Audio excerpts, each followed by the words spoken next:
Pandian store serial நெக்கான எபிசோடில் செந்தில் அதுக்கப்புறம் கதிர் 2 பேருமே பேசிக்கிட்டு இருக்காங்க நடு ரோட்டில் நின்று. நான் யார்கிட்ட வாங்கினேன்னு எனக்கு தெரில, இந்த பணத்தை கொண்டு நான் யார்கிட்டடா கொடுப்பேன் அப்படின்னு சொல்லிக்கிட்டு இருக்கும்போது ஒரு தாத்தா வருவார். அவர் கால் ரொம்ப சுடுதுப்பா, அதனால் ஒரு செருப்பு வாங்கி தர முடியுமா அப்படின்னு சொல்லி கேட்குறாரு. செந்தில் அந்த அமௌண்ட்டை கொடுத்ததுக்கப்புறமா அவரும் போயிடுறாரு. அப்பாவும் இதை தான் ஆசைப்பட்டாங்க, இதேமாதிரி நீ யாருக்குமே துட்டுக்கு கஷ்டப்படுறவங்களுக்கு இந்த அமௌண்ட்டை கொடுத்துரு அப்படின்னு சொல்லி. அடுத்த சீனில் கோமதி மீனா கிட்ட பேசிகிட்டு இருக்காங்க, என் மேலே கோவப்பட்டி அடி அப்படின்னு சொல்லிட்டு.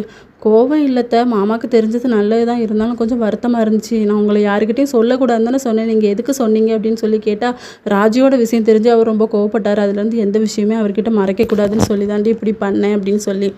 நீங்கள் இப்படி ஒவ்வொருத்தர்கிட்டே சொல்லிக்கிட்டே இருங்க, உங்ககிட்ட இனிமேல் நான் எந்த விஷயம் சொல்ல மாட்டேன்னு சொல்லிட்டு மீனாவும் கிளம்பிடுறாங்க. அதுக்கப்புறம் ராஜிக்கிட்ட புலம்பிக்கிட்டு இருப்பாங்க நம்ம கோமதி. அடுத்த சீனில் நம்ம குமாருக்கு என்கேஜ்மெண்ட்னால அங்கே தட்டு எல்லாமே மாற்றிக்கிட்டு இருக்காங்க. பொண்ணு நல்லா இருக்கான்னு சொல்லி அப்போ தட்டை கேட்டால் அதெல்லாம் ஓகே தான், என்கிட்ட எக்கடா கேட்குற அப்படிங்கிற மாதிரி சொல்லிடுறாங்க. பொண்ணுக்கிட்ட தனியாக பேசணும் அப்படின்னு சொல்லிட்டு குமார் பழனிக்கிட்ட சொல்லுவாங்க. அவர் அதெல்லாம் முடியாதுன்னு சொன்னதுக்கப்புறமா அவங்க சித்திகிட்ட சொல்லி ரெடி பண்ணி பொண்ணை வா மேக்கப் போட்டு விடுறேன்னு சொல்லி கூப்பிட்டு அவர் பேசிக்கிட்டு இருப்பார். என்ன உனக்கு பிடிச்சிருக்கா அப்படின்னு கூட சொல்லி கேட்பாரு. அதுக்கப்புறம் இன்னும் கொஞ்சம் நாளில் கல்யாணம் வச்சுக்கலாம் ஒரே வாரத்தில் அப்படிங்கிற மாதிரி சொல்லுவாங்க. இதோட நெக்கான எபிசோட் முடியுது.